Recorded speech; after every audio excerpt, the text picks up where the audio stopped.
Public Trust Board meeting. Thanks all for joining. Thanks maybe in particular to Patrick for not joining in person to save sharing his COVID with us. Thank you for that. I appreciate that. To remind colleagues, we will have some members of the public certainly online. Glad to discover that the film of the last board had 259 viewings, so we're not quite up there in the United States, but nonetheless it's part of our push towards greater transparency and openness, so it feels like the right way to go. Can I check apologies for absence first of all? Michael White. Just Michael, okay, he's sunning himself somewhere. Declarations of interest, not otherwise? No. Can I check if there's going to be any other business items? No. We've got quite a full agenda this meeting today, but I'm to make sure that we still have a decent amount of time for each item. We haven't actually scheduled a comfort break, so if you feel the need, then pop out. We won't be offended. But if we're doing well, here's the incentive. If we're doing well, we'll do a 5-minute break further down the road. Let's kick straight into the minutes of the last meeting. There are actually two things I wanted to pick up from this. First of all, to share the sad news that Lexi died. Lexi was the subject that produced that remarkable letter, as did her mother last time round, providing guidance on treatment. We've always known that she was very ill, but it's still very sad that as she's died, we've been in quite good contact with her family since then. And the second thing was to remind that last time we looked at the winter plan in great detail, we delegated to finance and performance the role of providing board assurance on the statement, so long as there weren't any significant amendments, and finance and performance did approve it earlier on this week. So the winter plan has now been submitted. That's all I intended to bring up from the minutes. Were there any other matters arising from the minutes? No, good. Then we're into my report. Just a couple of introductory things to say, really. The September boards always slightly feel like the beginning of a new term and the beginning of a new academic year, although for many of us, by now we've got well into it. But it's quite good discipline, I think, just to step back a moment. Since our last meeting in July, our performance has really been rather good. I mean, we'll pick up more on this, but in terms of what we do for patients, there's a lot more good news stories and bad news stories, and it's worth reminding ourselves about that, particularly because during the course of this meeting, and particularly the Private Trust Board meeting, we will need to focus on the finances, which are affecting all of the NHS, and we are not immune to that. But we need to keep our sights up. We are still a continually and consistently improving trust. Rob will pick out the performance. Was it 26? 26 rating, and that includes all the specialist trusts. HSJ published a little piece on it this morning, noting how much we've improved, attempting to be snidey against Jim, completely failing to do so.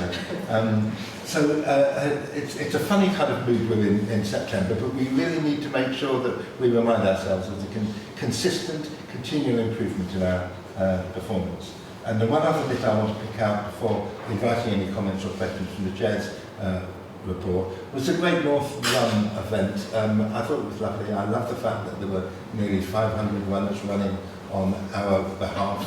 Most charities had found a reduction in the number of runners. This year we had seen an increase. We had a great time, and I didn't do the run, so I don't wish to be leading, but some of our staff did, and it was a good gathering afterwards. And we do still have places for next year if anybody would like to. There you go, let's see, we can have a little, no, I'm not even going to suggest it. And with that introduction, I'm happy to take any questions or comments on my report, which tries to pick out what's been happening in governors' meetings and the kind of visits I've been doing, and the collaborations with the Alliance around this. Any comments or questions? Are we happy to receive that report? And let's go straight into the greater meat, which is Rob. That came out wrong, didn't it? The meat of the report. trying to control my weight. Thank you, Paul. I'll take my report as read, but I just wanted to kind of frame it, I guess, in terms of the things that are going on at the moment. So that first slide is really around trying to remind everybody about the 8 big signals and how we're translating them this year into the kind of 3 focused areas to provide us with a really clear strategic framework for improvement. I think it's really important to understand and remember that any improvement plan and recovery programme is rarely done in a straight line. It often oscillates around that position, and as Paul said, we've had a pretty good Q1 in terms of a number of areas which, despite the HSJ's view of how it was calculated, the data is the data, and we moved up to segment 2 and 26th in the country, which is a fantastic improvement from the first kind of draft version of Q4, which wasn't published, but we moved up 50 places on the back of that Q1 performance, which is phenomenal. I need to say a huge thank you to all our colleagues across the organisation, because it's their hard work and contribution to patient care that has done that. And as I've reminded people as I'm currently going around doing quite a lot of engagement with colleagues, when it comes to performance in the NHS, it's about access to care. And that is so vitally important, because if you don't have, even if you provide the highest quality care, patients don't access it and can't access it, then we're not able to actually do what we're here to do. So the biggest changes in cancer performance and elective performance that have moved us up are really, really important. However, the next phase, as we go into autumn, will be really challenging, and I think we need to all understand that. We're going into a period of time now where the context of that tightening financial plan, and a number of areas where we've got those plans in place, but those risks that we've talked about before are crystallising. We've got the winter pressures that that every year we plan for and we make sure that we seek to mitigate, but can and are always a challenge. And those two things often collide then around how our colleagues feel, the morale, the pressure on them. And so it's going to be really, really important that we continue our cultural work, our engagement work, and our support work to our colleagues to make sure that we come through that period. It's therefore really important we're constantly looking to the future as well. So during that phase, we'll also be doing a really important parallel work around the future 5-year plan, and ensuring that we take account of the opportunities that come from that. We'll be looking at making sure that in the autumn period we take where we can those opportunities to improve towards segment 1. So particularly around some of the things that Quality Committee have had focus on, but we're going to escalate with a new approach to healthcare acquired infections and some of the work that People Committee has been doing around sickness absence. So a real focus on areas that we can see from that from the oversight framework where there are the opportunities for us to do things to improve. Alongside that, to help the financial position, we'll be looking at temporary staffing, productivity, but as well we'll keep going on things like our cancer wait times to make sure we continue to seek to improve. The strategy work will be important as engagement for staff. It was that opportunity for staff, public population to help share where we focus for the next 5 years. And it's not just a plan to put on a shelf, it is where we'll spend our energy, our resources, our time, and make investments over the next 5 years. So it's really important that we develop that work. And finally, we've currently obviously undertaken the well-led review at the moment, and that's really a sense check to say, is that improvement journey, the work we've been doing over the last 18 months, is it making a difference, and has it moved us from where we were to where we want to be? There will be things that will come out of that where we'll want to make further improvement, but really important to see that kind of continuous progress. I'm going to pause there, Chair, but I'd like to invite first Jackie just around the kind of a little bit more detail on the financial position, and then Ian just specifically in relation to kind of the CQC improvement plan. Very good, Jackie. Okay, thanks, Rob. So as at month 5, we're on plan as at month 5, which is a deficit of 8.1 million, but on plan at this stage, forecasting to break even at the year end. Obviously we've planned to make £33 million worth of savings up to this point in the year, and we have done that, albeit we've done it largely non-recurrently as opposed to recurrently, which is where we need to focus our efforts. In terms of our capital plan, again, we are slightly ahead of the plan and forecasting that we will hit that at the year end. albeit with some pressures around some of the delivery of that, in terms of very practical delivery of that. But we do have some risks that are crystallising, which we did talk about at the beginning of the financial year when we set the plan, particularly around subsidiary company payment for elective activity, the pay award and things like that. So those risks obviously we need to focus down on and work out how we can mitigate those to make sure that we hit our year-end financial position. Lots of work ongoing. Very good. And thanks to Jackie and to her team putting enormous amounts of work into this time. Thank you. And then Ian. Thank you, Chair. Just a very brief update. We continue with our enhanced oversight from both CQC and as part of our integrated quality improvement group with NHS England and the ICB. We had our last integrated quality improvement group on Wednesday this week, where we covered a bit of what Jackie's already shared from a finance perspective and a number of quality updates and safety updates. There's no escalations from that meeting to note at board today. We have our next formal meeting with the CQC next week, which we're just preparing for at this point. The CQC action plan remains with oversight through our quality committee. Separately, there were two actions which were behind plan, but there are mitigating plans in place for that, and there are no escalations to mention. Are we yet at the point where we won't need to have CQC update visibly on the agenda? I raise this issue each time, and we're gradually embedding it more and more into normal practice. And I think on that, Chair, I think what's really important is as we take the findings from our well-led review, that becomes our broader trust improvement plan, which gets embedded into our business as usual functions that we monitor through the governance arrangements that we put into place, and we're absolutely welcoming that as we move forward. And thanks to all colleagues who've been involved in the Bartholomew well-led review. It almost feels a bit weird not having them looking over our shoulders today. I think that's right, is that? That is right, isn't it? They're not here. They're not hiding somewhere in the top corner of the room. We will be getting their reports in the next few weeks, and of course we'll be sharing them. And our next board development, we're allocating a big slab of time to look at whatever conclusions they're drawing for us. Can I open this up to any comments and questions or reflections? Liz? Just a quick one about the winter plan, key aims of our plan in your report. Have you got any, I'm sure the answer to this is yes, but I don't think it's articulated, use of the community services team to make sure that people are kept at home, kept away from A&E, not going into hospital necessarily? Yeah, so as Chair said, the plan's gone back through Finance Performance Committee, and I don't know if Sue, do you want to just mention some of those aspects? Yeah, so obviously you'll be aware that we've got a newish Director of Community Services, and her focus in the last 3 months has been on a bit of a diagnostic of what we've got in place and what we need to enhance through the winter period, but also with a view to thinking about what's the longer term strategy, neighbourhood health model, etc. So she's working through that currently. We're strengthening the urgent community response team to make sure that they're plugged in. Looking at the flow model, excuse me, we've all got Craig throats today.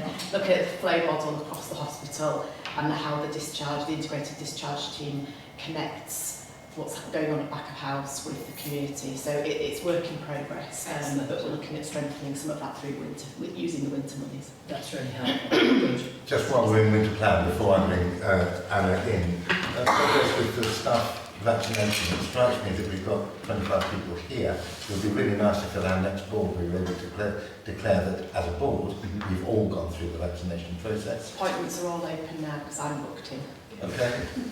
What about even? Is there a peer vaccinator? Could we get someone in at lunchtime to offer jabs? So I'm happy to pick that up in terms of vaccination programme. Yes, the vaccination programme goes live next week. Okay. There are plans in place to support all to access vaccinations. We're supporting in a number of management groups as well as the planned appointments. And absolutely we'll be happy in any meeting to use our peer vaccinators to support anybody who has not yet had their vaccination and to be able to do so at this meeting or others moving forward. What I would like to say, which was encouraging to note, the appointments went live and within the first day 1,000 appointments was booked, which was great to see. Well, that is encouraging. I'm conscious that by the time we meet again at the end of October, I mean, best predictions are quite early November. We'll be getting the flu boost. So the sooner we get something sorted, and the sooner we as a board can demonstrate the leadership, the happier I will be. Thank you. We'll explore ways of doing that. Anna, your turn. Thank thank you, Rob, for your comprehensive slides. I just want to go on to the dashboard slide, where we're demonstrating still the 65-week rates. We've got 67, but note the improvement. But I'm also minded that there's the national ask to eradicate 65-week rates by mid-December, and just wonder, do we think that's feasible in the current climate in the trust, and will we be on track to do that? Thanks, and maybe I'll let Patrick comment fully, but I think the headline on this is that that's absolutely our aim. We need to ensure, and Jackie's touched on that, that the income coming into the trust for elective work covers our ability to deliver on all of those national standards. That is undoubtedly a tension at present, but we're working through it. But Patrick, I don't know if you want to just comment on anything specific there. Yeah, thanks, Rob. So we do have a trajectory in place, Anna, to get to zero by end of December. Bit of confusion actually about when the actual time period is. Is it end of December or mid-December? But even so, we've got plans already. There's two areas of risk though. One is corneal grafts. There is still a national shortage of graft material, and therefore that might mean that we have a small number of corneal grafts that we're not able to choose. That is how we have control.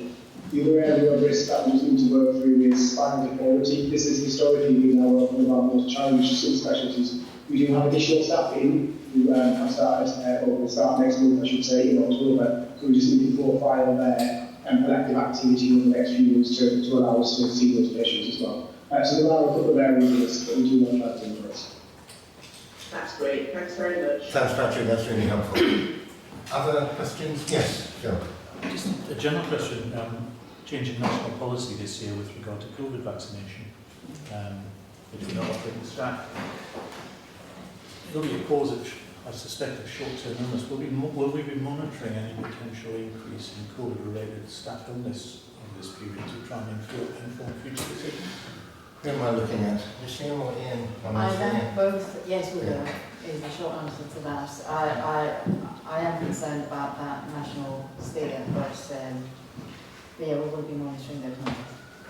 Yes, that comes through our metrics in terms of recording absence, so we can look at that in terms of trends. Absolutely acknowledging the change nationally in terms of testing and reporting, but as part of that, it is picked up as part of our sickness process in terms of declaring absence, we can monitor trends with that. And also be looking closely at patient numbers as well, just in terms of correlation. Okay. Any more? A good wide-ranging discussion. I won't summarise it all, but emphasise our work on the net strategy. I think is really important, so that we continue to be looking ahead. We're inevitably going to have some focus on how we mitigate the crystallising risks within the finance situation. I'm glad we're going to be focusing in on those areas that will enable us to move beyond 26 and start knocking on the door of NOF1, particularly around HCAI and sickness absence. I think we've had good reassurance on the winter plan and the encouragement on the vaccination and board commitment to seek to for us to provide leadership on that. We've had some noting with the 65-week weights. It's not that easy for us to get down to zero. We understand the issues, but we're very keen to continue that progress. And we're noting the importance of monitoring the impact of the COVID changes in COVID vaccination policy. Are we good to move on, but actually move back, because I forgot. At the back of my chair's report was the board development framework, which we discussed at length at board development, but we agreed that we bring the revised version here to sign it off. Already we've got a tweak to it because we want to add sustainability to one of the discussions within this coming 12 months. But with that tweak, recognising there will be further tweaks, because an effective board development framework always flexes to meet the new issues. Can I ask for your support? Happy to take any challenges or questions or suggestions, but otherwise I'm seeing enough nods for us to be approving the board development framework. Thank you very much indeed for that. Let's go on now into the strategic items. And our first one is the patient and staff stories. Annie, really nice stuff from Kelly. And Yeah. a really nice piece about Rachel as well. So Just lovely stories Yeah. this month. I know you'll all have had the chance to read them. And two main themes for me in both. One was about the spirit of partnerships, and two, just humanising healthcare. Kelly, as a patient on Ward 35, describes beautifully why that ward enables her to feel safe, and the behaviours of staff make her do that. But the partnership element was, I love the element of a patient looking out and seeing a need, and that spirit of, in the process of delivering healthcare, saw that there was something that a patient in the bed opposite needed in terms of a set of pyjamas. The spirit of Christmas and family, and while many of us would go home and think about our pyjamas and how that connection means, people finding those human connections in healthcare. And then that resulting in real impact and action and mobilisation to get 800 pyjamas out there and across the hospital. So I thought it was a lovely example of that. And then Rachel's reflections as a midwife and deputy matron. Again, simple philosophy behind believing every woman deserves choice and control, and Rachel seeing that it was her job to give them the information, time and respect to make that happen. I thought it was a really lovely summary of her purpose. And she talked about partnerships in the community, and particularly in the Jewish community, and how it enabled her to understand that in order to give that compassion, she needed to support well-being of its staff, and how she's made that her purpose. So the story reflects fantastic work that we know is going on within maternity services to prioritise patient and staff experience together, and one of the main reasons for bringing it to the attention of the board this month, Chair. that's really nice. Any comments, questions, issues arising? Yeah. I think, thanks Annie for sharing it. I think I was just reflecting there's a common theme in both of them, and that's the ability for our staff to spend meaningful time with our patients, and that is what has the biggest impact on their care. And you can see some of those examples in both of those examples, and I guess challenges me to think whether our wards and department staff are really challenged currently, because they desperately want to be able to provide the highest standard of care, and often what is impacting at this time. That might mean care is safe. It doesn't mean it's providing the opportunity to have some of those reflections and that patient experience on Ward 35, and that we know is so important for our staff. And I think I really welcome seeing this here as we learn to grow and really triangulate our experience of care with our safety and outcome metrics, because it's a really, really important point that we don't lose sight of. Very good. Liz? Apropos conversations we were having earlier about CPD for staff, I thought the comment made in the staff report about championing staff wellbeing and morale, because if staff feel valued, they care better, I advocate for the right tools, blah, blah, blah. Leading isn't just about managing processes. And I just thought that was a really powerful human story about the challenges around developing leadership as a cultural attribute. And I just wondered if you might be able to use that as an example of weaving back into the leadership programme what leadership means in practice. Yes. Thank you. That's right. That's right. From this month onwards, on a monthly basis within maternity, we're sharing patient experience data alongside monthly engagement data of staff, and with that connection very visible and explicit, which leads to your points. Good, that's right. As usual, I will write to both of them by the end of the day. This is you. Yeah, and I continue to appreciate the pattern we've got into now with we alternate between really positive stories and stories that are often still positive but carry an edge in a real clear area of learning from things we could do better. So this has been really positive, these stories. Next time, let's prepare ourselves for a bit more edge in whatever you bring forward. It is being filmed as we speak, to be honest. Oh, good. That's right. Okay. Anna. I just, the pyjama story really resonated with me. And I just wondered whether there was anything we could do to set off another campaign on the back of this for this Christmas for our patients, because I'm sure it was well appreciated. Wow. What do you mean a campaign? Do you mean a fundraising campaign to Well, pyjamas donated Yeah. to the trust. That lady did. So she's actually already preparing for this year. Yeah, it's like I she's think it's ongoing, Yes, Anna. it's not ceased. It's Yeah. Very good, very good. Okay. Anything more on that? That's really nice, thank you.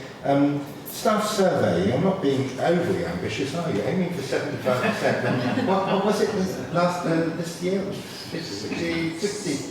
62. So just an increase of 13%. Ooh. Just an increase. Yeah, Yes. a bit of decent ambition. Yes, thank you, Chair.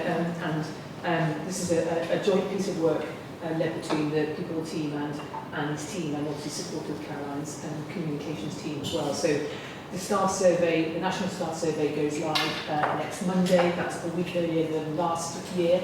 So there'll be 9 weeks for staff to complete the survey. We have set ourselves an ambitious ambition, as you said, Chair, 75%. That's 3% higher than the highest return rate last year, which was 72. But we think we've got a robust campaign to support that. We've got some really good incentivisation plans, fantastic partnership working with Greggs, which has delivered great value for money. You asked me just before in terms of value for money there.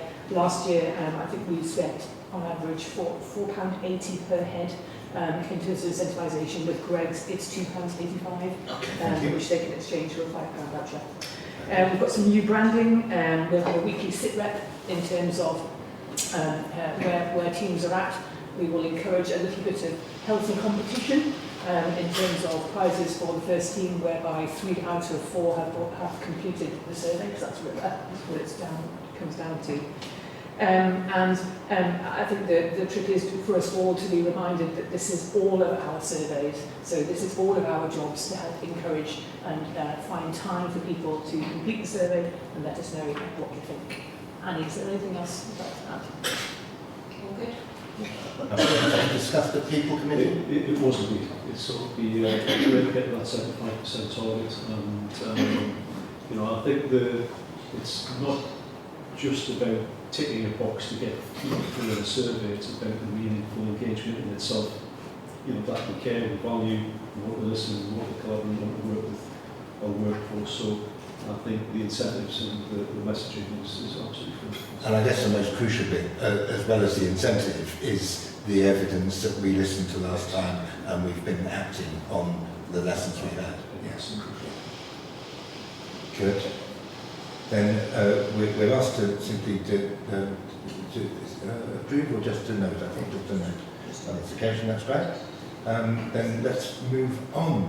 The board visibility programme. Board gets about, doesn't it? It gets about a lot now. And the real bonus is it means that there is, I think, ever increasing visibility of the board among staff. The logic bit is we keep finding things that we want to improve. Everybody does. Rachel, you're very clear-headed. Yeah, thank you, Chair. So I actually was going to reflect and say I think that our non-exec colleagues have got a bit of a league table going, because they seem to be very competitive in terms of how many areas they can cover in one go. You'll see by the report, which the full detailed comments are in the reading room, well worth a read, and very balanced actually. So this paper actually covers June to August. There was 20 visits that took place during that time, well detailed within the comments. I think in terms of themes and items for escalation, I think whilst we shouldn't undermine what the content is, I think we should be reassured that actually they are all things that we already know about and are working to improve. And I think the importance of the Leadership Walkabout programme is an opportunity to feed that back to staff who may not have heard that message elsewhere in terms of the work streams that are going on across the Trust. There's just one recommendation for Trust Board. So I think on Reflection Stream 2, which is the non-exec walkabout programme, is working very well. Stream 1 has historically included walkabouts of the clinical board senior leaders when they originally were directorates. And it's now very evident that now that the clinical boards are maturing in their processes, that they go out so frequently and are so visible that we're not essentially collecting that data anymore, because it's just a transactional thing that they just do business as usual. So the recommendation is that we propose that Stream 1 process does just focus on the director and exec director walkabout process, which will be much more structured in its process than a clinical board leadership. We're proposing that we'll do 4 of these a month and hoping to divide between all of our colleagues. The quality assurance and clinical effectiveness team will coordinate that as with all of our PAs to make sure that we all get out and about, if that's acceptable. Very good. Happy to take comments. I think from where I'm sitting, what we really want to be able to do as the board is to seek assurance that when issues are raised, that they're being responded to, and the point that Rachel made, that in the main, the issues that are raised were ones that are already on people's radar. I think those are 2 areas that will provide good assurance to us as a board that we're using the system well. Comments, questions, reflections? What about the specific suggestion? We don't need to get the summaries of everybody on Stream 1, we'll just focus in on the EDs. Yeah? Yeah, well. I think that makes sense. The only bit is I'm kind of thinking, I'm not giving you feedback, but I'm all over the place. So there's something about recognising how we do both aspects. Because part of, I think, all of our roles as execs is to be out and about and triangulate things and getting that feedback. And I think what you just said about the clinical board teams is very apparent for us. So we just need to make sure that we don't let the structure get in the way of what we're already doing, and just make sure that we're using what we're doing to inform. Yeah, I think it's that informal process. Yeah. We absolutely want everybody to be out doing the walkabout informally, but this would be more formal. It's scheduled in your diary, and this is a bit of a formula of what we would like to look at. And that's maybe my slight nervousness about structure. I mean, there were so many comments and issues picked up, particularly from Stream 2. I wouldn't want to reduce the importance of the informal connections that many NEDs have. If they felt that they had to produce a full report every time they have a chat with a department, to me it would run the risk of reducing the amount of contact. A reflection on whether we've got the balance right at the moment? So I think non-executive colleagues can tell me if they think differently, but I think we've tried to make the process easier in terms of providing that feedback between Kelly's team and my team, setting up systems that are easier to input rather than making that more complicated. I think it's really important that we get those urgent items of escalation and the feedback, that they are critical. But ultimately, if it's an informal visit and you just had a general conversation and nothing's escalated, then that's absolutely fine. You can say you've done the visit, there was no issues. But if it's a more formal process and somebody's escalated something to you, we would absolutely want that written down and formalised. So can I just ask a quick response from my NED colleagues? First of all, do you feel that when issues are raised, they're being responded to, and do you feel the process is conducive at the moment? David? Yeah, definitely. I had a difficult visit with hematology this week, and I did a report within about 48 hours. I applied for it slightly quicker. It was a little longer than it would normally be, but I got a very quick response from Ian. I know it's already on the radar. Sue's already spoken to me about the content, and I've been able to have a positive dialogue with people that I met today. So I think that formalised it works very well. I certainly don't report, and I don't feel the need to report every contact I have with some, particularly with some of the smaller groups in the medicine board who, occasionally can feel a little bit isolated. Palliative of care, probably for example, is a very good example of that. They speak to me about every 2 weeks, but it's just an individual issue on something. And so, for example, the one that I picked up this week was to help them redesign the way in which they dispense effectively petty cash out of their gift of kindness donation. It's a 2-minute job for me for them to detract. So that all doesn't go through the process, but I think we've all got a very good awareness of how the medical side of things needs to work from the well-led perspective. But I think we all have organic contacts with the people we've met because, that's just the way we are wired, we're approaching. So it works well. Bill? Yeah, no, I was just going to say, I think, you don't always come up with something. There's one of mine here, there's some recommendations I've done one since. It was actually really good shape, but without putting us pretending with something or not, you get a lot of comments from staff saying it's great to see someone from the board and taking an interest in it. So even if you don't come up with something, staff really appreciate someone's taking an interest, and that's a real intangible benefit. And the other thing, I think, since we've been assigned to a clinical board, and there's lots of bits to my clinical board appointments, I'm now beginning to go around places for the second time, and that's really good. So you've built a good relationship, and you can start to see changes and improvements as well, so that's helpful. Excellent. Hassan.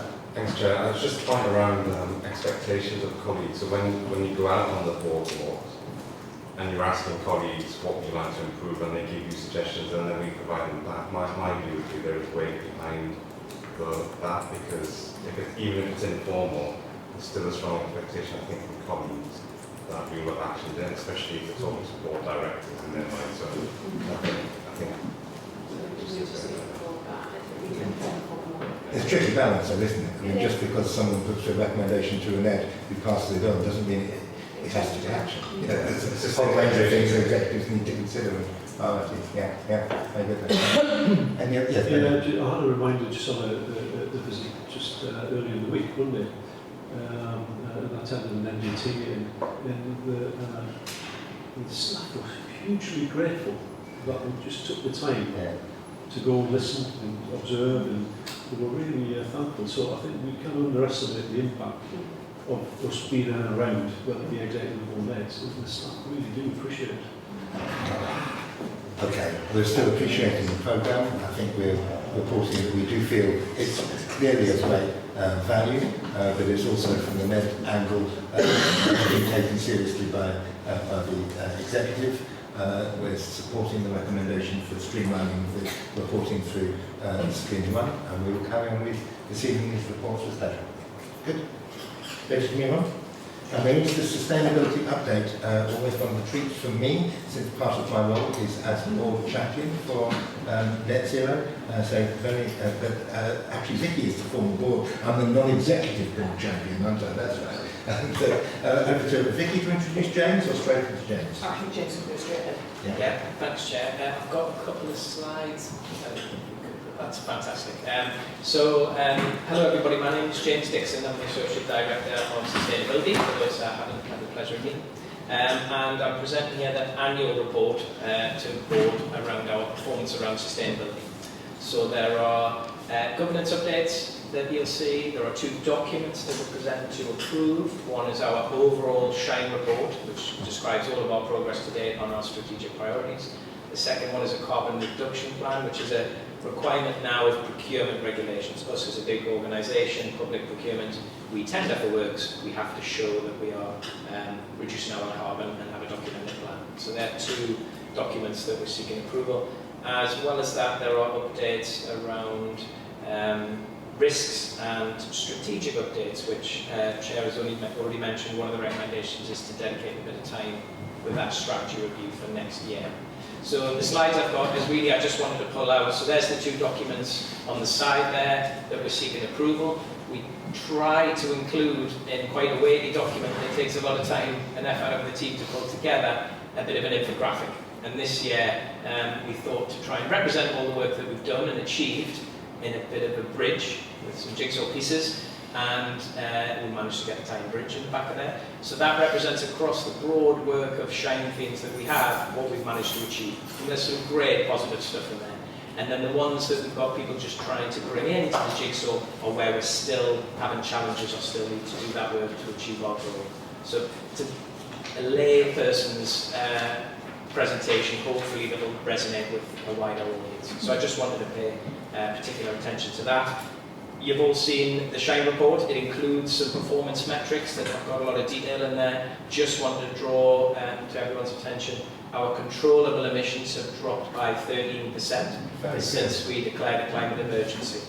And that is essentially a lot of hard work on efficiency measures, and it's a culmination of some of the things we've touched on in the report. We did have a peak post-COVID when we just expanded our estate. You remember the Hitchney testing lab, and we're worried about the wrong direction there. So that is good, positive news. And then our carbon intensity has actually come down even further. So there's an 18% reduction. And we normalise that against patient contacts, just to represent if we're seeing more people, it's quite carbon intensive just to see a patient. So that's some good news I wanted to draw everyone's attention to. And then the next slide, Kelly, if we could just bring on, it's the two other bits. So it's already been mentioned, we are we got board approval in March to extend our current green plan, which is the end of our climate emergency action plan, until the end of its life, which is this financial year, because there was a national requirement to flag that you are refreshing that. So what we'd like to propose is aligning that with the review of the trust strategy. So dedicating a bit of time with the board development in Q4 to look at that in more detail. So the team are already pulling it together, consulting with staff green champions. So that's one of the suggestions. And then just to shine a light, pardon the pun, on the risks and challenges that we still have.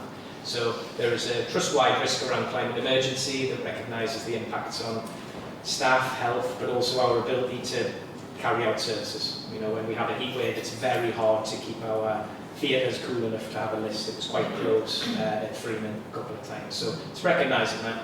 And then just the wider challenges that have been to board and said a few times now, so those of you who've been here a while will hear this. We've had some good wins in the lack of capacity and the lack of finance, but we still need more, essentially. So I've kind of tried to highlight there that there's still some gaps in clinical and corporate board sustainability lead roles. We think we'll get some wins as we do the strategy work and roll that out with clinical boards and strengthen that. So there's an opportunity next year.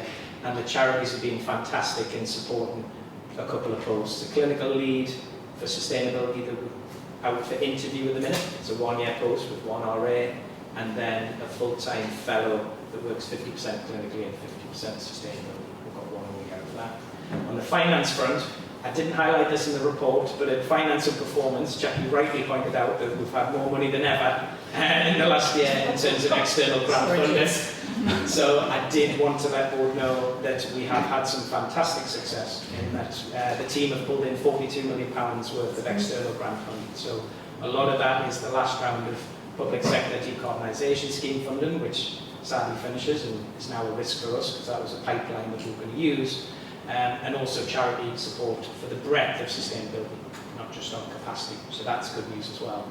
But to give you an idea, just for context, the money that we've got, £42 million, will halve the carbon emissions associated with Freeman and heat and power, which is 25% of our total controllable emissions. So it's fantastic, it's huge, but we still need to seek solutions for that 75%. And that's big capital money on our estate that we've talked about a lot. So, and we're pivoting to try to achieve that with opportunities with the local authorities and maybe the Alliance Construction Programmes. Liz, do you want to chip in before just a question really. I love the graphics, the jigsaw on the bridge, really, really good. Do you have any links with Liam Carr at Newcastle College Group? Because he has a very similar role to you and some of the challenges that you have described are really similar. Quick answer to no, Liz. His predecessor I was, but I haven't come across Liam. I'll put you in touch. That would be fantastic, yeah. Good contacts with the university and the council, but when there was change of staff at the college, so that would be useful. Yeah, okay, cool. And just before I open it up, will you say anything about Alliance collaboration and wider collaboration with Newcastle Council, etc.? Yeah, Paul, do you want to? Yeah, so on the Alliance? some of you have spotted that supporting the Chair's report mentioned his attendance at estates and facilities get together across the Alliance, and one of the things that's spun out of that is in particular working across Jim's team and Claire's in Northumbria, where there's quite a bit of capability around decarbonisation planning and kind of insight.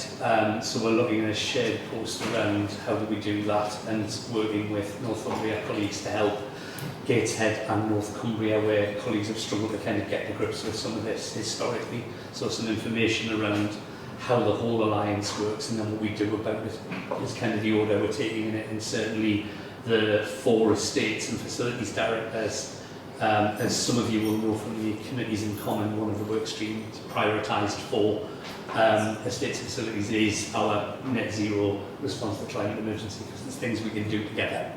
So we're trying to build a bit of intelligence and capability behind that on some of the strengths we've already got. Thank you for that update. Can we open it up for comments? Questions? Yes, go. Yeah, just a couple of things. James, you might not have picked us up in alignment to the strategic plan, but just thinking about some things that were inevitably in there about neighbourhood health and health inequalities, just because they're linked up with sustainability as well, so I'm assuming you pick that up. And then also just some reassurance on all of our property developments, the real estate developments, so UTC being a current example, but we're still factoring sustainability into what we're trying to do with Yes. developments here. Yes. So, if you don't mind, Jake. So one of the issues for us in starting to get to particularly a 4 and eventually 10-year asset management plan is while there is no current national pipeline for capital investment to decarbonise, actually every step we take, can we design in lower carbon, take emissions out for everything we do. So for example, our energy commitment, our energy contract comes to an end in 2027. What do we do about embedding decarbonisation in that? Can we find a way to do it in each building? UTC, Sir Bobby Robson Institute, we're looking at how do you hit the highest possible standards, what can you do? Okay, good. Very good. Questions and comments? And let's just run through. I think it's great the progress we've got. I know the governors are very keen on this agenda as well. We've got a mechanism now for considering where this will fit within our wider strategy, and we've committed to a session within the Board Development Programme to dig into it further, and I know Patrick and James will be meeting to talk about what's feasible. We have to be grown up and recognise that some of the challenges, particularly around finance, are not going to have an immediate solution, and James is mature enough to recognise that. He's not coming asking for big sums of money, although I'm sure he would like to. I do think we should note the progress with bringing in funding from outside, which has been really positive so far, and noting that building in commitment to net zero in our wider strategies is often the best way that we can go about things. I'd like us to note at least also the potential for working more collaboratively across the patch, not just with the Alliance, but with Newcastle Council, with NECA, North East Combined Authority, where I represent the NHS on the Net Zero board there. We're asked here to approve the annual report which was attached. Are we happy to do something? It's a brilliant document, I must say. And similarly, the final draft of the carbon reduction plan for publication. Happy to approve all of that? That's just right. Then, James, we've enjoyed having you, and we'll have you here again soon. Thank you. Good. Let's move on, shall we? Patrick, from a distance, the Integrated Board Report. Thank you, Chair. So in terms of the board report, all I was going to do was pull out really the changes from last month in terms of where we've seen statistical difference in terms of improvements or otherwise. Just before that, just to mention, there's a little bit more information on the oversight framework. Rob's covered that in terms of the headlines within his CEO update, but we can see a little bit more detail there in terms of the individual metric scores. And particular strengths around access to services and delivery against financial plan, which has significantly contributed to that raise to segment 2. In terms of the changes from last month, so we've had 5 of our metrics that have displayed those special cause variation changes from June to July. We've seen an adverse trend, unfortunately, in terms of never events. So this is particularly a theme around surgical events in terms of on-site or on implant. I wasn't going to cover that in detail, Chair. I know it's been discussed at length through the Quality Committee and is a key patient safety priority for us moving forward in terms of our piece of priorities. One of our mortality indicators, the proportion of inpatient admissions where death occurred, has actually improved. So we've seen that move from common cause variation to special cause variation of an improving nature, and that's because of run of data that has been below the long-term monthly average, meaning that we get that statistically significant change.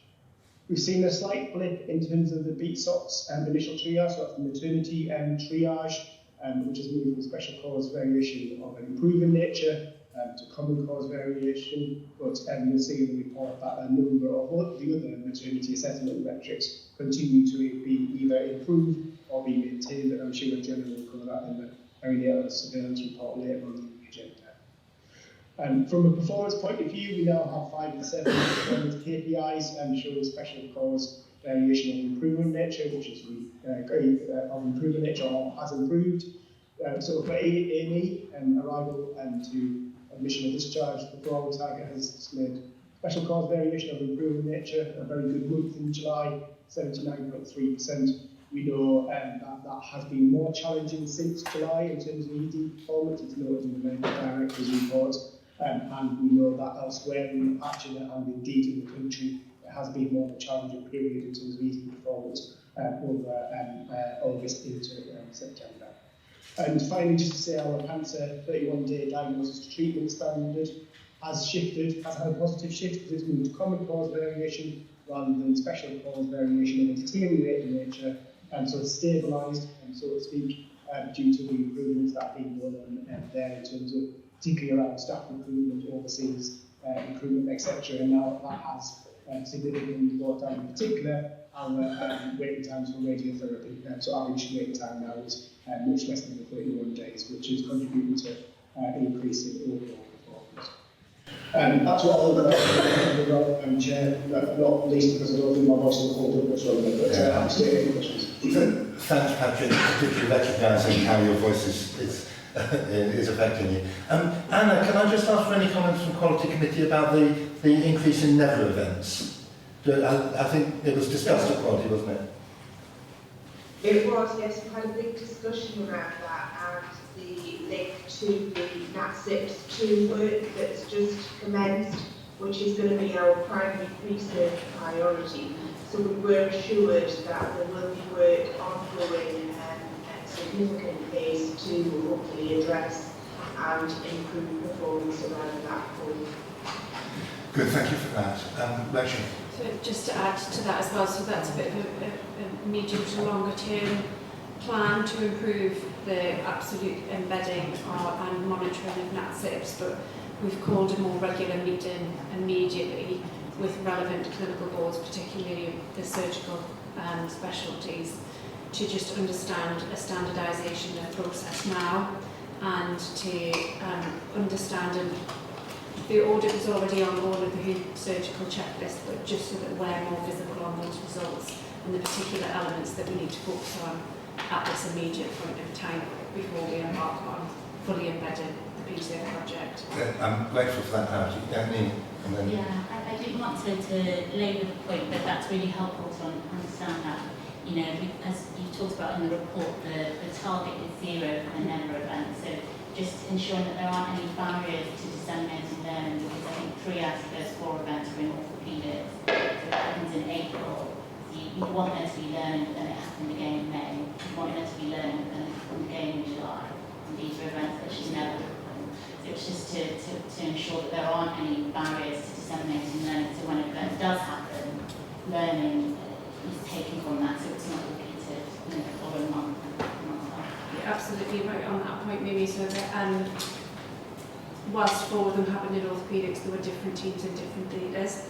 So that is part of the step up of work about actually what are the recurrent themes within these events, because we have done the rapid reviews on them. They're each going to have a patient safety incident investigation, which can take up to 6 months, but we hope it won't take 6 months for each of these to get out the sort of the systems and process learning. But there's definitely immediate learning that we've shared with the teams, specifically across the theatre teams, and we are engaging with both medical, nursing teams, because they are both absolutely critical in that process.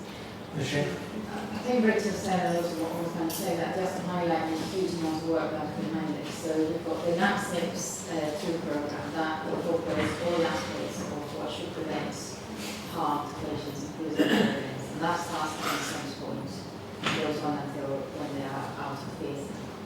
So in addition to the NatSIPS being one of our PSAFE priorities, we've also implemented the interventional procedures group, which underpins quite a lot of this work, and is looking at not just surgeries but other interventions that could where this kind of situation may occur. So that is just to highlight the recognition of the importance of this, and that we're working at speed on these aspects. Also, just to reassure the board that although there were never events, they were not associated with patient harm necessarily. That's actually a really important point. If they weren't associated with patient harm, then nonetheless, it was in the name, isn't it? Until we're back down to zero, we can't be content. So I feel we've received assurance that it's been taken very seriously. I think it is sufficiently serious just to make sure in the next report to public will we just highlight where we've got to since then and make sure we know where we are. Well, just like to pick up on these, but I think you make a really, really important point because there is something in this which is about the mechanism by which we can try and learn, we can try and make sure that these things will happen. But actually there's the culture which is the most important piece, which is actually about the engagement around learning, the recognition that actually finding this team, I need to have an understanding of what might be going on around in other teams that might apply to me and how I do that, and we need to make sure that we're putting structures but also kind of methods around kind of that social movement almost of how we get people on board with that approach. And that's something that Rachel and I had a discussion about, because it's broader than just having those mechanisms like assets in place. It's really about engagement, isn't it? It's absolutely about fit culture, particularly. Yeah. So I want to make a point just on the BSOS maternity, just for noting from the board perspective. That was obviously a concerning variation which Patrick highlighted. Colleagues will note from the data, which was discussed at Quality Committee a couple of months ago, we had a positive common cause variation. That was purely due to a reduction in acuity noted within the assessment unit and therefore improved response times. The current level is much more aligned to what we expect based on the challenges we've noted here previously around obstetrics, like I was covered in Joe's updates, just to give some context to that variation and the graph that's provided. One of the things about having lots of data, as soon as we spot all the positives, a lot of these things will inevitably flow. We have to remain being grown up about that. Other comments and points? Important. Just looking at the oversight framework, and there were some of the headings there where particularly we're kind of off the pace. And I may have missed it, Patrick, but when is the percentage of community services waiting over 52 weeks, where we're rated 90 out of 121? Is there anything you can say about that? I'm not sure what I should look at for this. Patrick, yeah. So it relates to three main areas where we have longer community waits. One is podiatry services. We know that we've had to bolster up the podiatry resource into the diabetes service, which has meant less resource in the community for podiatry waits. We need a conversation with commissioners about maybe the inclusion criteria for patients entering that service, because at the moment demand does outweigh capacity. And in the other area, it's around children and young people's SALT service, and they're part of the autism diagnostic pathway. And again that's around capacity being not sufficient to meet demand. I know there are ongoing conversations at Newcastle Place-based board around what more can be done in that particular area in terms of increasing capacity, but that's not going to be an easy fix in the short term. Thank you for that, and to remind me, it's being public called SALT is speech and language therapy, isn't it? Yes. Yeah, good, okay. Any more for any more? This is one of those slots where anything goes. There's so much data, there's the opportunity to provide something on any areas that you want. Patrick, you're back in, yeah? Sorry, I should have said as well, Chair. So we have highlighted community waits as an area of concern through Finance and Performance Committee, and there is a report due back to Finance and Performance Committee on this particular area in November. Good. And of course, that wasn't the only area where within the rankings, despite us overall ranking being really rather good, there's quite a few areas where there's plenty of scope for improvement, and I know there's a strong focus on that. Any more for any more at this point?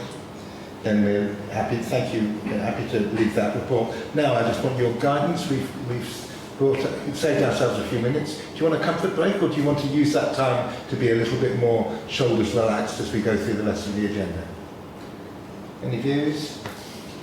I think I'm going to roll on. We're going to roll on. Yeah, good. Then we're into the director's report. So Lucia, you're starting. So I'm taking it with all there, I'm taking it as read, so I'll just highlight a couple of areas, if I may. So, from an urgent and emergency care point of view, it's been busy. July and August were busy months. September has been busy and challenging too. Just to highlight that we continue to progress with the urgent treatment care centre, and that we expect that will be finalised and handed over in mid-December. Working through the pathways and how we will care and triage our patients that are coming through that route. From a cancer perspective, Patrick has already touched on this. There have been some improvements on the 62-week weights, but there's obviously quite a lot of there's significant improvements and opportunities for improvement that we need to focus on. The most challenged pathways are lower and upper GI and urology, and we are focusing on what we can do individually from each one of those pathways to make the improvements. And that is quite a detailed work, which I'm just looking at all of the aspects around them. Just to note that there have been some pathway changes for patients with lung cancer from Durham, and the surgery aspect of their care have been moved to South Tees, and there continue to be some discussions about the other associated treatment aspects associated with the treatment of lung cancer. From a patient experience perspective, the National Cancer Patients Experience Survey has been published, and again there are some opportunities for us to reflect and improve. Just to note that some of those patients are reflecting their experience on the entire pathway, which doesn't always necessarily, it's not always limited to just Newcastle. So their journey often starts elsewhere. So with that, we need to consider that. I think there's some aspects of what we are seeing in the survey that we should really focus on as well. For example, the ethnicity of the patient cohorts and the response that we're getting to. So perhaps we'll focus a little bit on that with Annie too. Just to mention that from a high-level isolation unit, they have been granted by NHS England some funding for the refurbishment of that unit. That is one of two centres that are commissioned for infectious diseases of high consequence, for example, Ebola, MERS, and so on. And also, just this week we've had I'll report on this broader next month, but this week we've had an EPI exercise, an exercise which was related to a simulation of a high consequence infection arriving at the UK. So that exercise has happened over the last 2 days. It's a desktop exercise that we've taken part on, so I look forward to reporting back on that in due course. To update the board on the recent discussions that we've had, Martha's Rule is now fully implemented. The details on the number of calls and the impact in different areas. So I'll just leave that at that. That is good news for our patients, and we'll continue to look at the data coming back from that. Also, just to note, from a patient quality perspective, I'd like to highlight an initiative that we've taken part on for our patients that arrive in ED to opt out from being tested for blood-borne viruses. That has allowed us to identify 15 patients with new infections that would have, which leads to better survival, better outcomes, and treatments. So that's really, really positive. That ties in really nicely with our HIV Confident project, which we are flag bearers for. Just also like to just spend 2 minutes, but I'll be brief, on our GMC survey. We have been discussing this elsewhere. We've discussed this at People Committee in a bit more depth.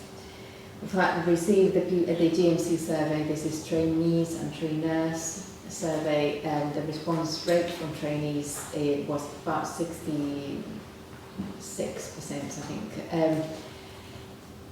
Trainees are telling us that although we have made some small improvements in some areas, there's still quite a lot of way to go. in the way, in some aspects of training. For instance, facilities. This is not just a mess which has been refurbished recently, and we hope is going to have a positive impact, but also in things like Wi-Fi access, IT and digital, and the access to food, which 24 hot food these days, 24/7, which are things that we're hearing from other staff groups. So this is very much on our radar for everybody, but will have a particular impact on trainees. So we are working with those teams, trying to understand what has worked well consistently in some of our clinical specialties, and focusing on what needs to improve at pace from those areas that are flagging and giving us particular concerns.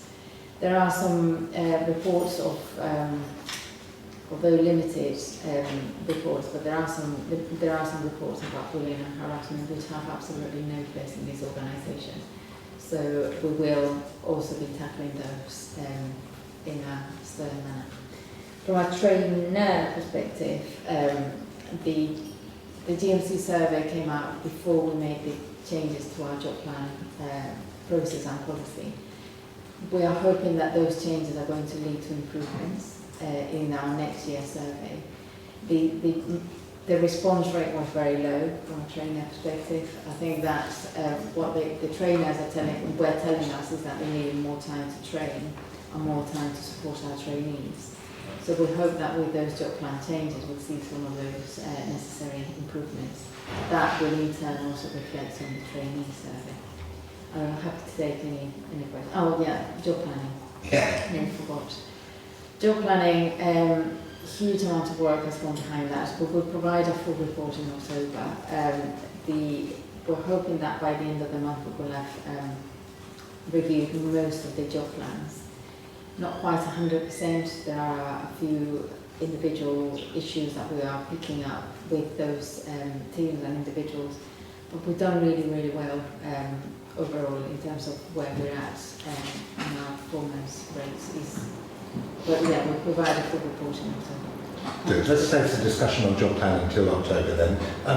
Let me just jump in with the trainees, discussion of people, any particular issues? Obviously a bit of encouragement in the trainees' response, not much in the trainers' response yet, other than the future hopes. Yeah, absolutely, because the trainer bits, the kind of principally linked into the job planning process, which is in hand and should take care of us to a large extent. The trainee bit, some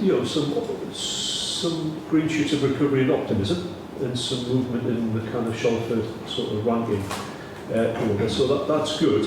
Again, there's been some the hygiene type stuff, the mess facilities, but that's only one element, albeit it's a kind of significant one. The more concerning and challenging bit, we've had thorough discussion, and very candid discussion, are people talking about some of the cultural and underpinning issues in the free text narrative, where potential bullying, harassment, inappropriate sort of behaviour is being identified from some trainers, but the committee was well assured that the right people are aware of it and will be seeking to address it and take the appropriate actions to move us forward that experience. Thank you, Lucia. Sorry, just to add to what Bernie said, we have also received a 10-point action plan for resident doctors from NHS England. We've got an action plan associated with that work. There are some areas that we need to improve and some areas where we are already doing quite a lot. The most significant area for improvement, however, is the timeliness of producing our rotas. Our trainees move from locations every 8 weeks. That sometimes means moving city and moving hospital and so on. Our ability to produce those rotas in time so that people can make plans with their family, whatever, and allocation, that's really, really important, and there's quite a lot of work that we need to do on that as well. How much encouragement can you give us that we'll be able to get on top of that virtual plan? Not much yet. let me come back to you on that. Yeah, it would be good to get a bit of assurance that work is progressing on that, if it is as central as I think it probably is. I think it's not this is not a problem everywhere. No, sure. So where there are we know where the problems are. We need to find solutions. Some of those are electronic solutions. So maybe that's just something to ask the people committee to seek a little bit of assurance on that side. Yeah. Well, we'll be receiving a progress report sometime probably spring time. Okay. And that'll come back to us. Good. Then other points on a really full report from the chair. In case there's nothing else immediate, I'm going to ask you, the chair, just put you on the spot with one more. Oh, I've got Anna on first, but just to warn you, the chair, I'm going to ask you to summarise the Reg 28. Since that's in the paper. Well, let's take Anna first, please. Anna? Thanks, Paul, and thanks to the Chair for a really comprehensive report. I just wanted to note that over the past year we've had significant assurance around the 104-day harm review process and around the implementation of call for concern. And at last week's Quality Committee, we have now devolved the oversight of both those areas into the TNG Committee, which we will receive any escalations in the future. So thank you to all those involved in that work. Thank you very much indeed for that. So now what I'm just asking for, there's been significant discussion elsewhere and also at Governor's earlier on this week on the 2 Regulation 28 reports that came through. We've already, as a board, received assurance that in neither of the cases would the proposed intervention have impacted on the outcomes for the patients concerned, but nonetheless there's 2 clear recommendations from the Governor's, from the Coroner. We're clearly responding to that, but just wanted to give the Chair the opportunity to provide us with assurance on the process in particular. Thank you, Chair. So very briefly, we've received 2 Regulation 28 from the Coroner in the last month. One was at the beginning of the month, on the 4th of September. This is a patient that had a surgical associated infection. The second one is associated with mechanical thrombectomy. There was a patient that suffered a stroke where mechanical thrombectomy would not have made a difference to the outcome of that patient. The recommendation from the Coroner on the first case would not have made a difference to the outcome of the patient either. We are obviously working. There are, however, improvements that we need to consider and implement at pace on the pathway linked to the surgical associated infection relating to the first case, and we are progressing with that. We're also progressing with our responses to the Coroner, in which we will detail what actions we will take and whether that is appropriate. Thank you. I was just going to say, it's worth just explaining, because obviously it's public board, so Regulation 28 is a prevention of future deaths. So it's not that it states it would have changed the outcome for this patient, but they've identified things they believe would actually have the potential to prevent future deaths. So that's just for context. That's really helpful. Maybe in addition to the service that the Prevention of Future Deaths recommended for mechanical thrombectomy is a service that is commissioned or not by NHS England rather than being in our hands. And I think it's important that we know, I think it's important that we know that there's been ongoing conversations with NHS England about the service and how we can provide that service beyond the hours that we provide, which are 8 till 6 at the moment. Very good. Sue? That was the point. Good, thank you for that clarity. David? Just a very quick point on Regulation 28. From having dealt with coroner's inquest for about 30 years in a previous life, to have the number of Regulation 28s in an organisation of this size and gets it gets, this is a reassurance point rather than an assurance point, is not a signal of distress. It's a very small number in comparison to what you might see in other organisations. And it may be worth us noting this is the assistant coroner who's stepping in. Quite often you get in cycles within changes within the coroner, within the coroner's office, depending on exactly who's in position at the time. Changes in coroner's officers, changes in coroners, you will tend to get them like the proverbial London bus. They will turn up in a round. However, we'll take them very seriously. That was what I was going to complete. I was about to conclude on that. Yeah. You can take it very seriously all the time because they are statutory thing. Absolutely. Not only are they statutory thing, but they're raising issues which may be really pertinent. So thank you very much indeed for that. Anything more coming out from the Chair's report? Then Ian, we're into you. Thank you very much, Chair. Colleagues will note my report with additional parts in the reading room. I've covered all the points that I wanted to make sure were brought to the board's attention in the summary section, which are there for noting, with 2 or 3 very brief points I want to make. I do want to note, as we mentioned previously, that has been a particularly busy month in September from a capacity perspective, and also that has been noted in a real increase in acuity and dependency across some of our wards and departments. So I did note in the report at time of writing that we had set down our escalation to level 1, and we'll review that based on the need in part of our criteria, we've had to open up some escalation beds over the last couple of weeks to be able to accommodate that. I do particularly want to draw to the board's attention there has been an increased requirement for enhanced observation to particular challenges across our people's medicine wards in the last couple of weeks.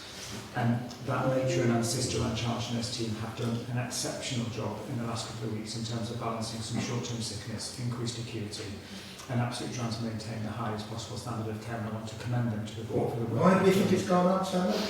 I think we find this as a normal time of year, just with increased acuity and increased numbers coming through our A&E department, being able to accommodate that. It's not unusual.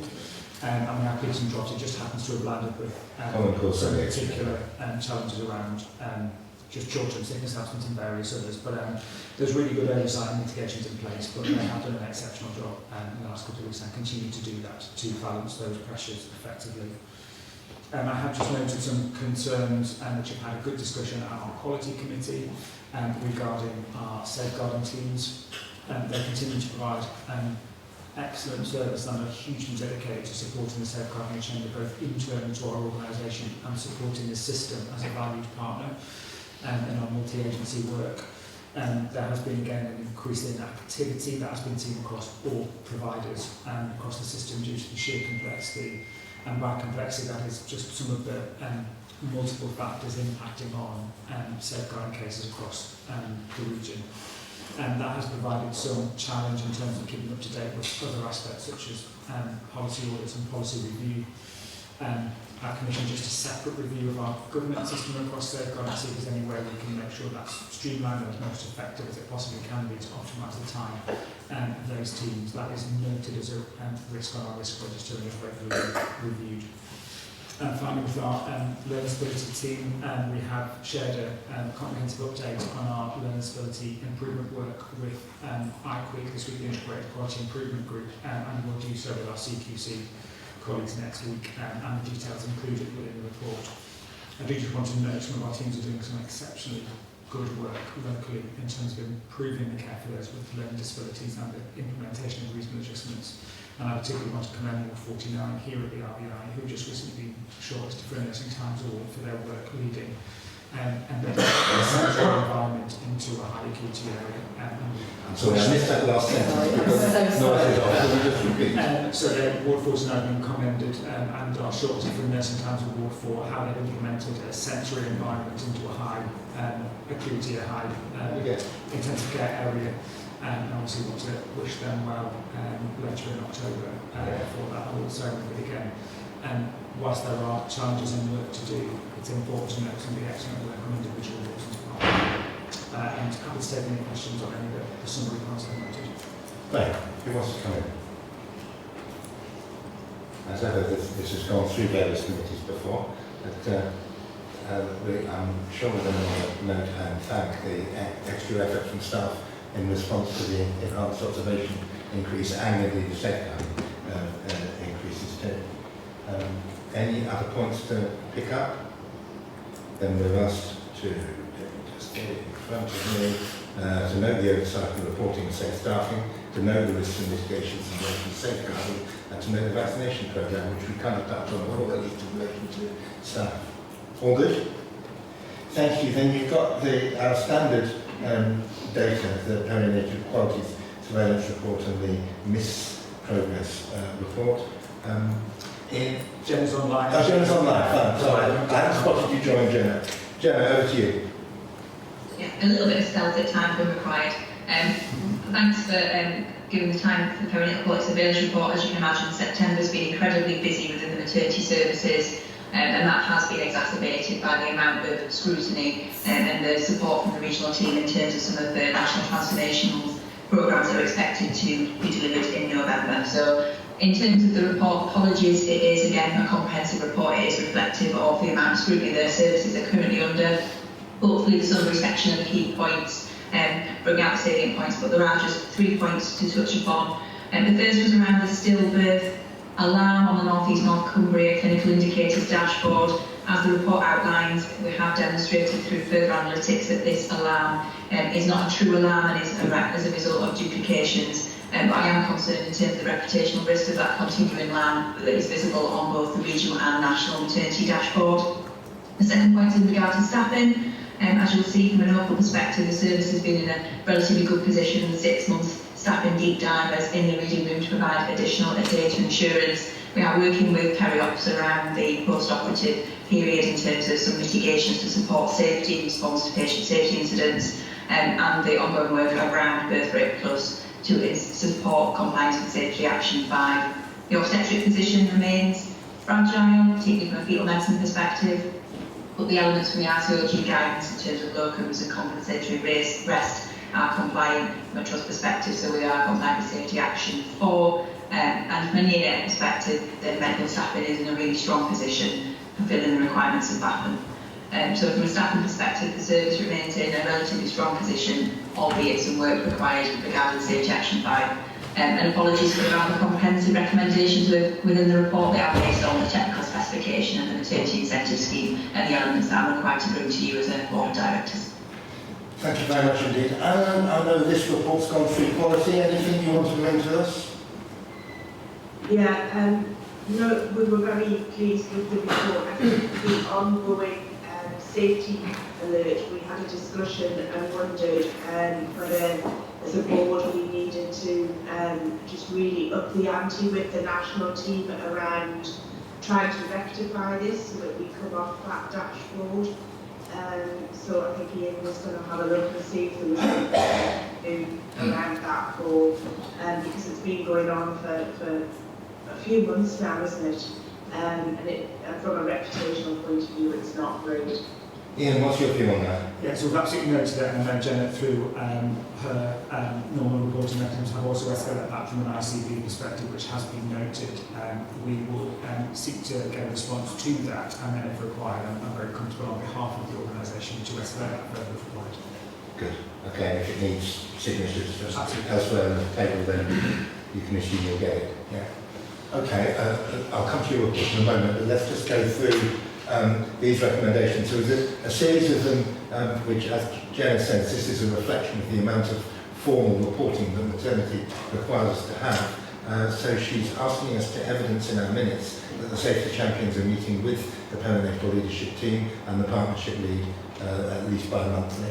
So we're going to note that, and we're going to note the progress of the perinatal cultural improvement plan is being monitored. And we're going to evidence that the trust compliant position with the obstetric workforce elements of Safety Action 4. And we'll note the continuing risk around Safety Action 5 and the risk associated, which is really irritating, with the neonatal critical care review. The others are kind of informal noting. We'll be happy to hear all those recommendations from Jenna. Can I just ask about our input into the nationally led campaign, the Baroness Amos one, and whether we're expecting anything unexpected, as it were, from that? Jenna? I would say disappointingly the really comprehensive terms of reference are asking the same questions that we've seen in the previous reviews, both Ockenden and Bill Kirkup's review of both Morecambe Bay and Reading Signals. I struggle to understand how such comprehensive terms of reference, which engage different partners and organisations, will be addressed within the 3-month period with the initial recommendations being made in December. So as yet, I don't think there's any clarity in terms of what the ask of the system will be, but as per the previous papers, the initial ask of the board in terms of your areas of focus, I feel confident that we're in a good position and I'm not expecting anything out of the ordinary. However, the directives direct from Wales from maternity services are becoming painful already.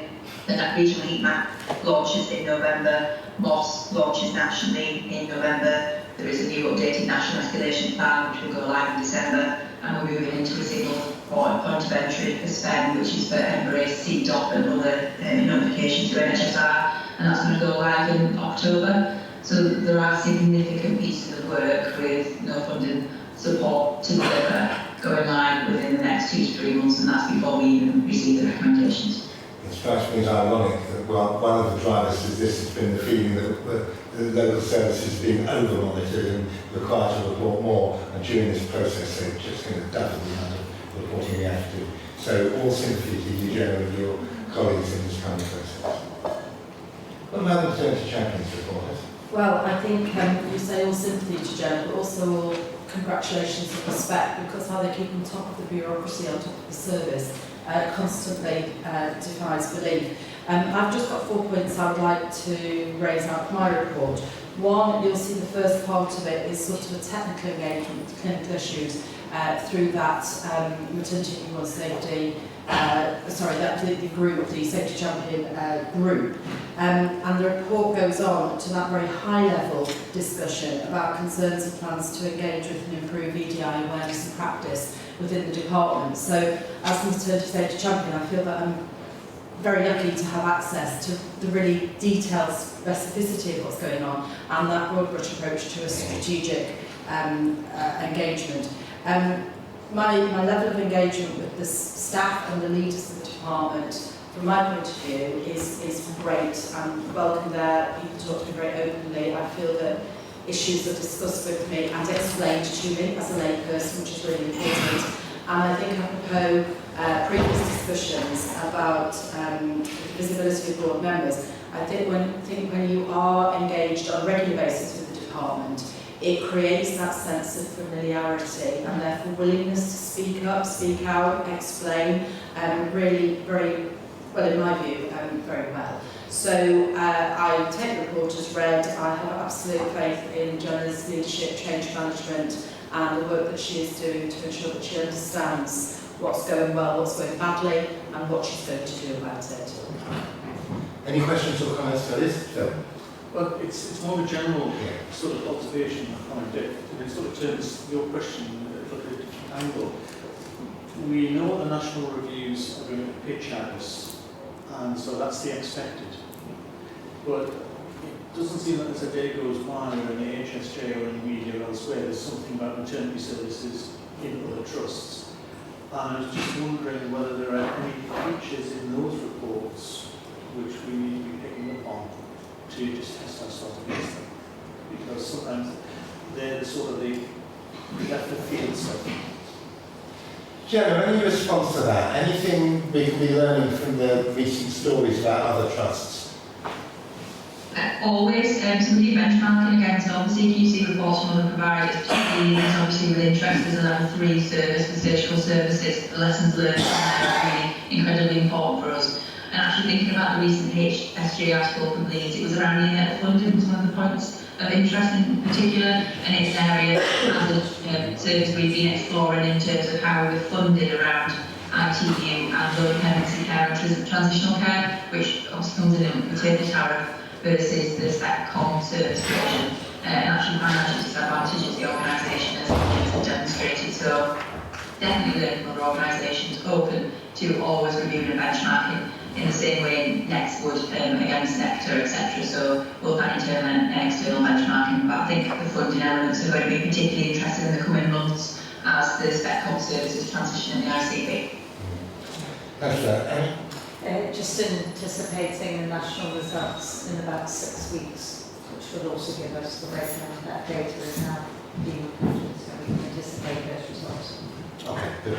Thank you so much.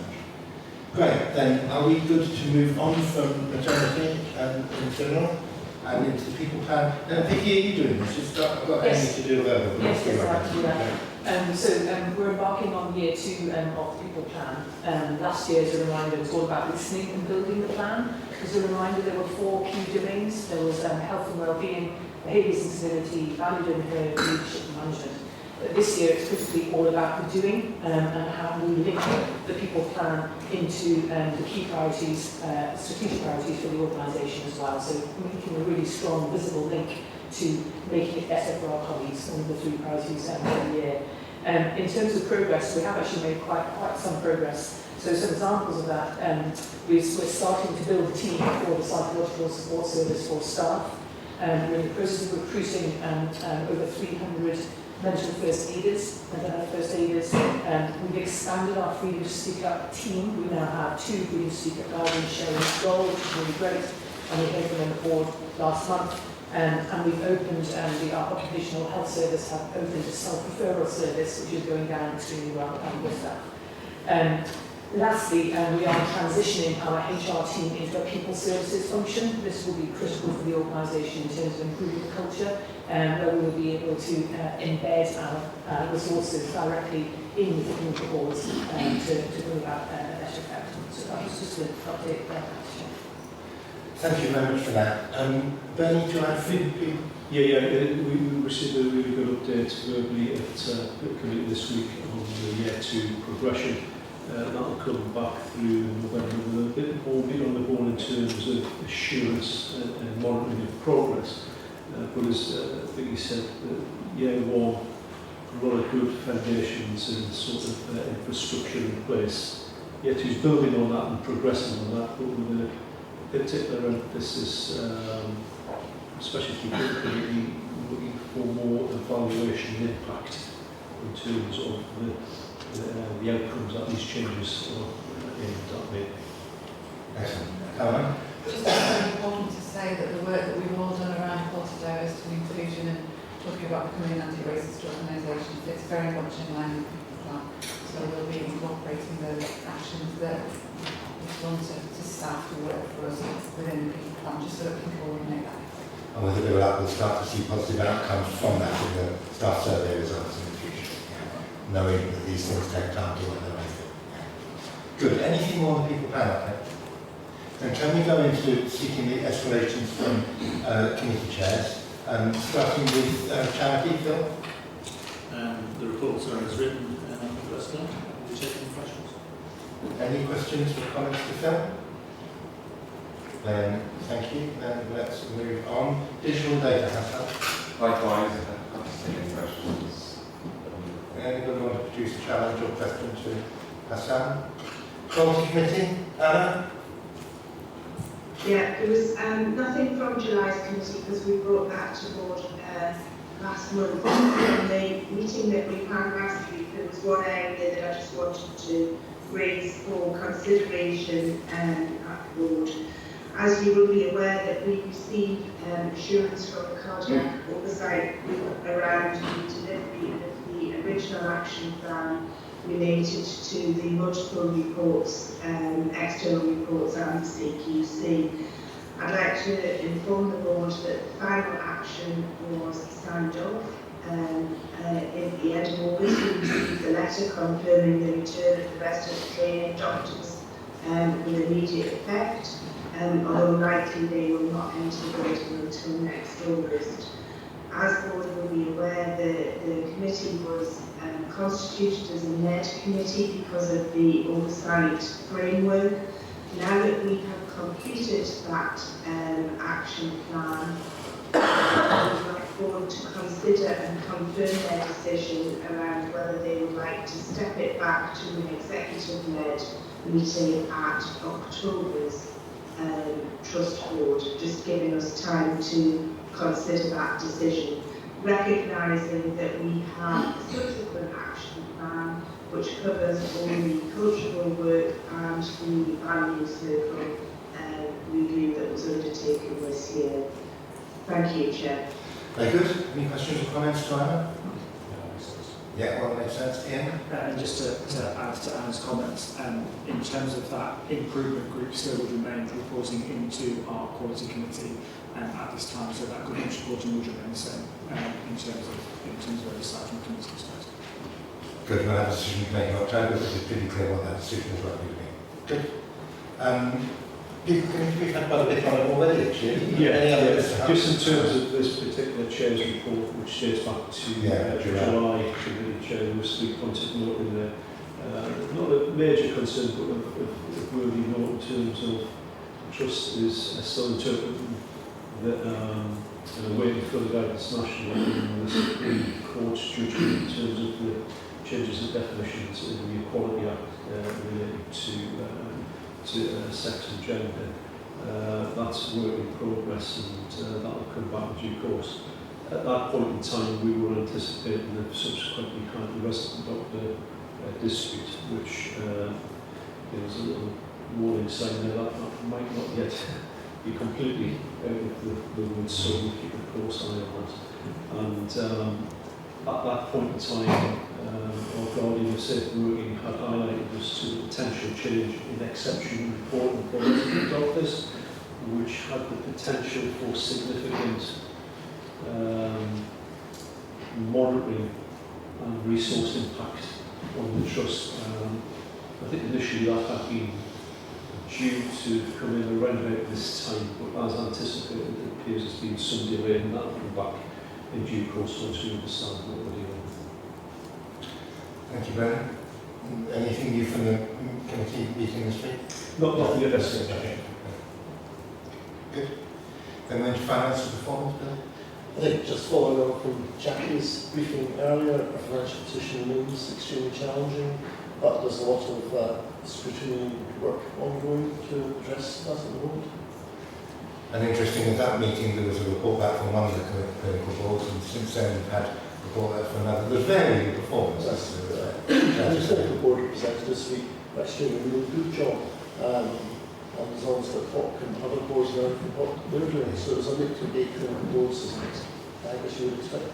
And I know we're encouraging the idea of sharing good practice between boards and making sure that those that are not yet performing are encouraged to come to the market. Audit, risk and assurance? No, there's no specific escalations from July, nor were there any from the beginning this week either. Okay. Any questions or comments to David? Then we're into the BAF. Patrick, I'm afraid you're back on. Sorry about this.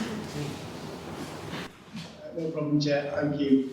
So in terms of the BAF, we've had updates from Quality Committee people, Finance and Performance and ALAC. And we've also included an update on the partnership risk, which is actually owned by Trust Board.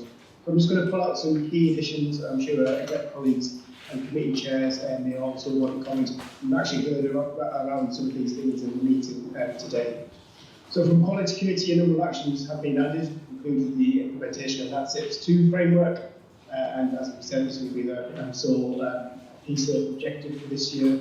And also an addition of a healthcare acquired infection improvement group following the full review of the IPC, the infection prevention and control threat within the remit of the Quality Committee. For people, key actions added to the delivery of the 25-26 EDI priorities and also consideration of additional workforce reduction schemes have been added to there. For F&P, there's one new threat with associated controls, assurance and actions that have been added, and that's failure to achieve the NHS oversight framework standings in terms of being able to retain local autonomy. For ARAC, risk scores remain unchanged in terms of the failure to prevent effective governance and threat. Actions have been completed, a number of things have been completed in terms of trust-wide clinical board governance audit.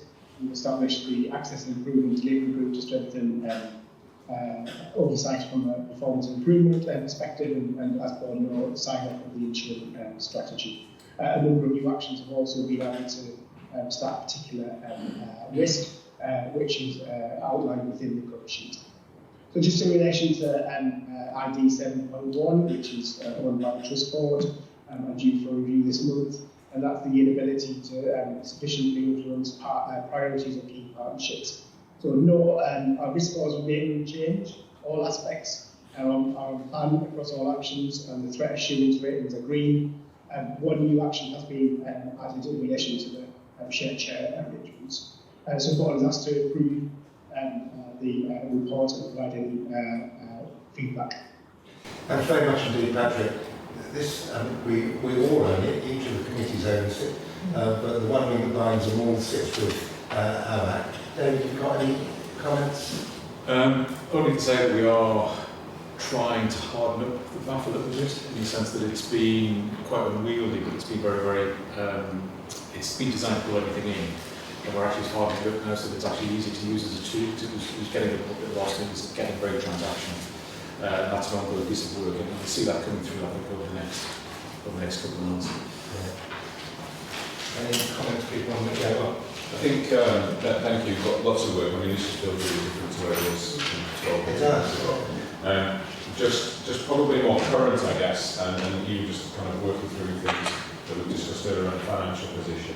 I think as some of those risks that we're seeing start to crystallise, we probably want to do a review of kind of where we're at with the board assurance framework on that, particularly on that finance element.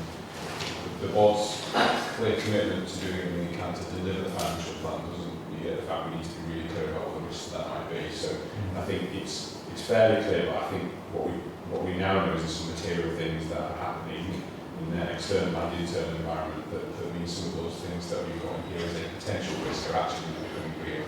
We just need to start to look at that as we go to the next one cycle. Yeah, I'm guessing that's the case. We'll need to allocate a bit of time in the next finance and performance to look in a little bit of detail at where we've got to on this. Two related points to that. One thing is we are working on is trying to get a distillation of the financial risk and a set of supporting elements for the purpose of the BAF. But we're also seeking to do things where there's been significant progress away from the BAF, so it's less cluttered. So we've got greater clarity on the really important issues. So we're going to try and look at moving those into a separate zone of the BAF. Not so that they disappear and we continue to monitor them, but so we don't binge on the other things that are crystallising exactly the way that Rob's talking about. Very good. Are we content with this approach? And are we happy in that to approve? That's why I lost my phone. Are we asked to approve it or simply to make it?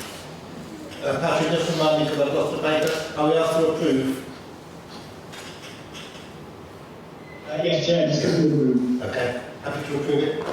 That's great. Thank you very much indeed. Moving on then, we're into the last lap. And the meeting log is largely green. The two yellows refer to the content and structure of the Driving a Safe Working Report, which is not due until November, so we can check that. All the others look straightforward. I've got nothing to highlight for you. You have to land account? All good on the action log? Which takes us through, you didn't report to me, you had any other business, so I think we can draw this to a close. Thank you to the members of the public for joining us. Thank you, David, for coming to observe from the governors. Our next meeting is in 45